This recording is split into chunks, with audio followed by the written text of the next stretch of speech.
Hi guys, ഇന്ന് എൻ്റെ യാത്ര പോർച്ചുഗലിലെ സുന്ദര തലസ്ഥാനമായ ലിസ്ബണിലേക്കാണേ. പോകുന്ന വഴിയൊക്കെ കാണാൻ അതിമനോഹരമായിരുന്നു കേട്ടോ. കാരണം വിന്റർ സീസൺ കഴിഞ്ഞ് സ്പ്രിംഗ് സീസണിലേക്ക് കടക്കുകയാണല്ലോ പ്രകൃതി. അങ്ങനെ ലിസ്ബൺ എത്തിയ ഉടൻ ഞാൻ ആദ്യം പോയത് പ്രശസ്തമായ ബെലേൻ ടവറിലേക്കാണ്. ടാഗസ് നദിയുടെ കരയിൽ സ്ഥിതി ചെയ്യുന്ന ഈ ടവർ കാണാൻ വളരെ മനോഹരമാണ്. പഴയ കാലത്ത് പോർച്ചുഗൽ നടത്തിയ സമുദ്രയാത്രകളുടെ ഒരു സാക്ഷിയാണ് ഈ ടവർ. അവിടെ നിൽക്കുമ്പോൾ തന്നെ ഒരു ചരിത്ര ഫീൽ കിട്ടും. കാറ്റും കടലിന്റെ ശബ്ദവും എല്ലാം കൂടി ഒരു സ്പെഷ്യൽ ഫീൽ തന്നെ. പക്ഷെ ഞാൻ പോയ സമയത്ത് അവിടെ കൺസ്ട്രക്ഷൻ വർക്ക് നടക്കുകയായിരുന്നേ. അതുകൊണ്ട് ടവറിന്റെ അകത്തേക്ക് കയറാൻ കഴിഞ്ഞില്ല.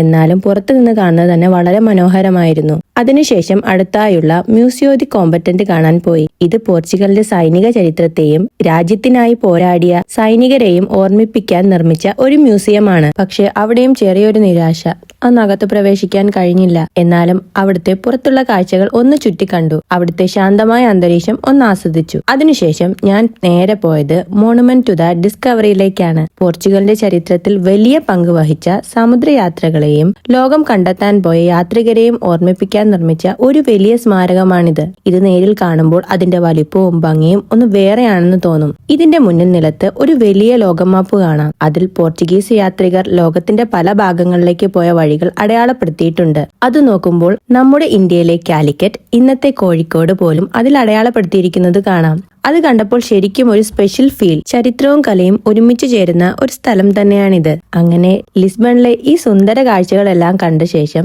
ഞാൻ തിരിച്ച് സാന്ദ്രേമിലേക്ക് പോകാൻ തുടങ്ങി. അപ്പോഴാണ് ഞാൻ വീണ്ടും ഒരു മനോഹരമായ കാഴ്ച കണ്ടത്. ഒരു സ്ട്രീറ്റ് ആർട്ടിസ്റ്റ്, ഇനിയും ലോകം മുഴുവൻ തിരിച്ചറിയാത്തൊരു കലാകാരൻ ലിസ്ബൺ നഗരത്തിന്റെ സൗന്ദര്യം തന്റെ ക്യാൻവാസുകളിൽ അത്ര മനോഹരമായി വരച്ചിരിക്കുന്നു. ഒരു നഗരത്തിന്റെ ഭംഗി ബിൽഡിങ്ങിലോ മോണുമെന്റിലോ മാത്രമല്ല, ഇങ്ങനെയുള്ള ചെറിയ ചെറിയ കലകളിലും മനുഷ്യരിലുമാണ് ഒളിഞ്ഞിരിക്കുന്നത്. അങ്ങനെ ലിസ്ബൺ എന്ന നഗരം വീണ്ടും വീണ്ടും ആകർഷിക്കുന്ന ഒരു അനുഭവമായി മാറി. ഇന്നത്തെ വ്ലോഗ് ഇവിടെ അവസാനിപ്പിക്കുകയാണേ. ഇനി കൂടുതൽ മനോഹരമായ യാത്രകളുമായി ഞാൻ വീണ്ടും വരാം.